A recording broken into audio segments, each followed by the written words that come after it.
Hey everyone, Cat with Calico Kelly Designs. Today's tutorial is adding lights to a fabric panel. Look how gorgeous this is. This project combines my love of fabric panels with my love of little mini lights. I love little mini lights. This is really fast. It took me about 15 minutes to put the whole thing together. Very, very easy. You can do this. Great for last minute gifts, last minute decor. Of course, I've chosen a Christmas panel, but you could choose any holiday, any season, anything really. Animals, baby gifts, nurseries. Oh, super cute. If you like this video, be sure to click that thumbs up button. Please subscribe to our channel. And of course, let's be friends on social media. All the links are below. Now let's head into the studio and I'll show you how to make this. All right, let's talk about supplies. We'll need lights. This is a strand of 20 battery operated lights.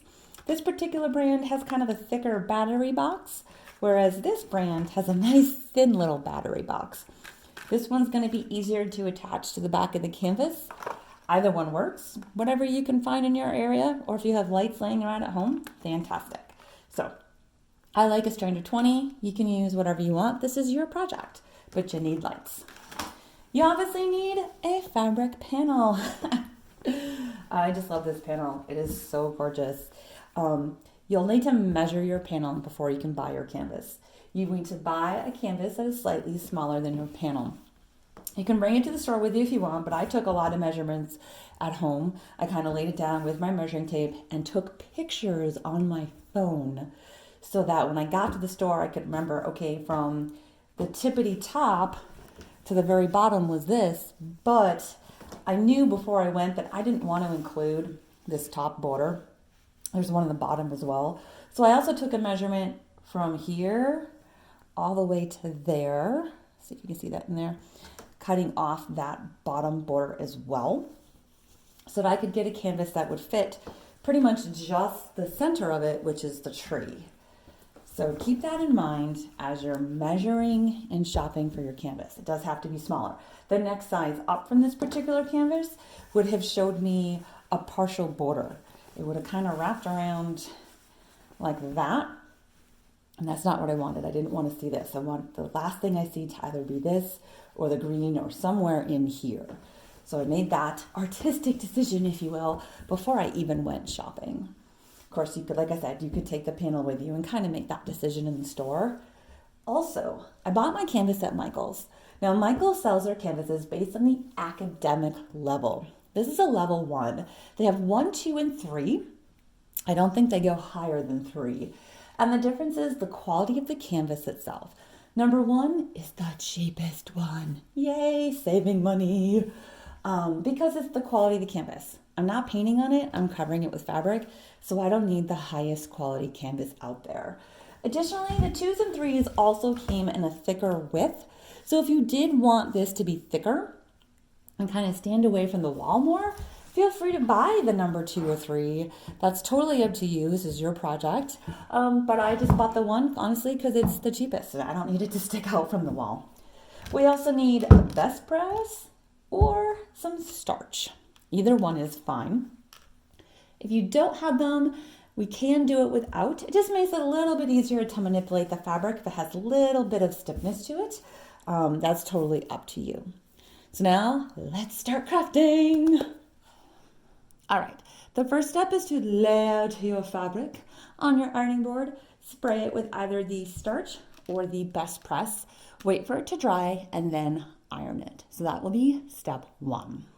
You don't have to get it really soaked or saturated. You just want to add a small amount of stiffness in there just to make it a little bit easier to work with as we're wrapping it around that canvas. So I'm going to let this dry and I'll come back and press it. All right, my best press has dried and I have ironed the whole thing. As you can see, it just gives it a little bit of stiffness, nothing too crazy, but also it really helped eliminate those wrinkles that I had in here because this had been folded and stored for a long time. So now that we've sprayed it, it's dried, and we have ironed this, our next step will be to unwrap our canvas. So I'm just going to take all the plastic wrapping off of the canvas And I have turned this upside down. So turn your fabric panel upside down and unwrap your canvas. All right, so now canvas is unwrapped, fabric panel upside down. You're gonna put your canvas on top of your fabric panel and kind of eye it up. I can see that for sure, as I mentioned earlier, I'm gonna lose a little bit of this border. That's totally fine by me. So I'm gonna line this up to where I think I want it. The next step will be to start wrapping this around and using a staple gun, staple it in place. However, I always feel like you pull this over, you flip it upside down, and oh, it's just a little off-centered. And you're kind of playing with it, and no one wants to staple and unstaple 1,000 times. So here is a trick. Thumbtacks. Just gonna take some thumbtacks and just put them in a couple of spots. Boom, boom, boom, top and bottom. Then we will flip this over and see if it's centered. I have my thumbtacks all in place, so let's flip it. Here's what I have. Lay it down flat so you can see. So I'm not really liking how this looks.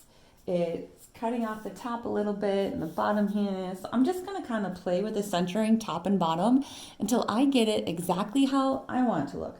There's nothing wrong with this.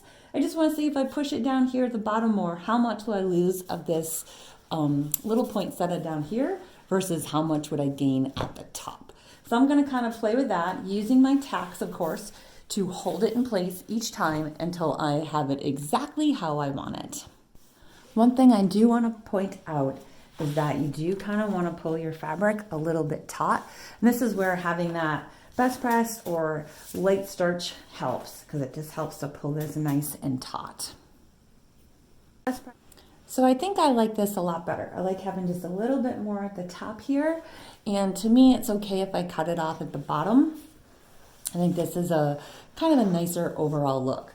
But now as I'm checking my sides, I see that I'm a little off center between my two sides. So I'm just gonna scooch it over, smidgen this way, which I may be able to do just by pulling on the fabric a little bit. I'll probably just have to undo one end and re-tack.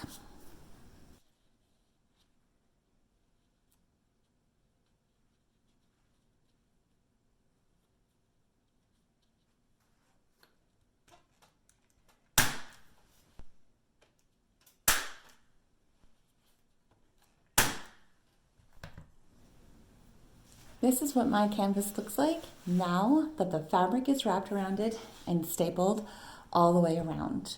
You should definitely be sure to wear safety goggles whenever using your staple gun. Especially if you have an electronic one like mine, those staples can go flying out.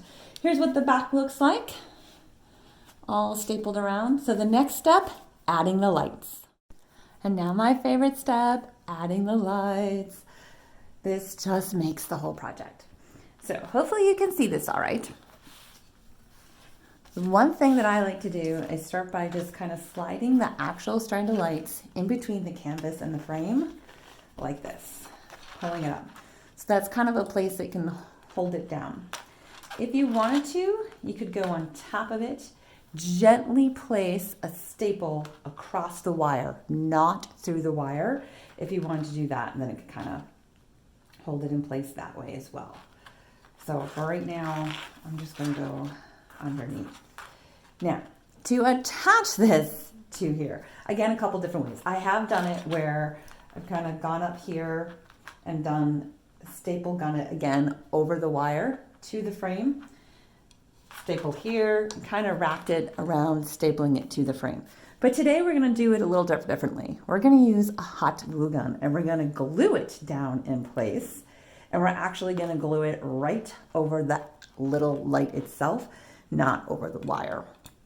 So before we glue it, we want to test the lights in place. For example, I know for sure I want there to be a light at the top of my star. I want that star to be lit up. So I'm going to place them. I also kind of want the lights throughout the tree.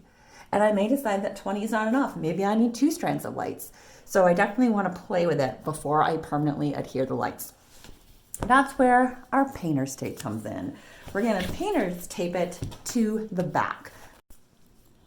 I've taped all of my lights down. Here's what the back of it looks like now. You can see this is actually my top, and my little battery box is kind of floating around. So in the end, I will probably see if we can slide it through here. I may even do that whole trick where I mentioned earlier, a little staple across the wire, not through it, so it can dangle. I could tape it with some double-sided sticky tape or glue dot, which, yeah, I'll have to just kind of play around with it, decide which option I want to use. Because I do want to be able to access it so that I can change the batteries. So I might not want to permanently glue dot it down or hot glue gun it in place. I might just, like I say, let it kind of dangle there nicely. So let me turn off the lights and hopefully you can see this better. Hold on. Hopefully you can see how the lights are shining through. I've strategically placed them where the lights on the tree are. Now I obviously couldn't get every single one with only one strand of 20 lights, but I also got a light right here in the middle of the star, which I love. So now let's permanently adhere them to the back of the canvas using the hot glue. While we're waiting for my hot glue gun to warm up, I just want to remind you to always protect your work surface. I'm using the silicone pad here underneath my hot glue gun. So if any glue drips out, which you know it will, it's going to be on the silicone pad, which is easy to clean up, and it's not going to destroy my countertop. My hot glue gun is heated up, so here we go. We're just going to put little dabs of glue directly over the light, so that it is held in place. I'm not gluing the wire, I am putting the glue on top of the light. So I'm going to go and do each light bulb. Obviously, while you're gluing, be careful not to burn your fingers. Once you have all of the lights glued down, you're going to carefully remove the painter's tape. Now you leave it in place while gluing so that the lights obviously stay in the spot that you need them. There were a couple pieces, like right here for instance, that I had to remove the tape before I could glue down both lights, so I didn't glue down the tape as well. But for the most part, I left them all in place. So now I'm just going to carefully pull off the painter's tape without disturbing my lights. They're still a little bit tacky. You should wait for it to completely dry. I've removed all the painter's tape. So what I decided to do with my remote was just to, like I said, thread it around here a couple of times, and I'm just going to let it dangle. This battery box is so light that it's not going to pull on the lights. It's not going to cause any of them to come off, so I'm not worried about it. If you had a bigger battery box, you may need to figure out your lights so that the battery box can sit in a corner of the frame, and you may need to use a glue dot or something kind of to hold it in place so it's not going to tug on your lights the entire time this is hung up.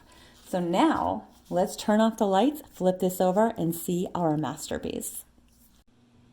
And there we have it. Look how gorgeous this is, all lit up. It is so pretty. If you like this video, be sure to click that thumbs up button. Subscribe to our channel so you don't miss out on any of our future tutorials. And of course, let's be friends. The links to all of our social media are below. Thanks for watching, everyone. Till next time.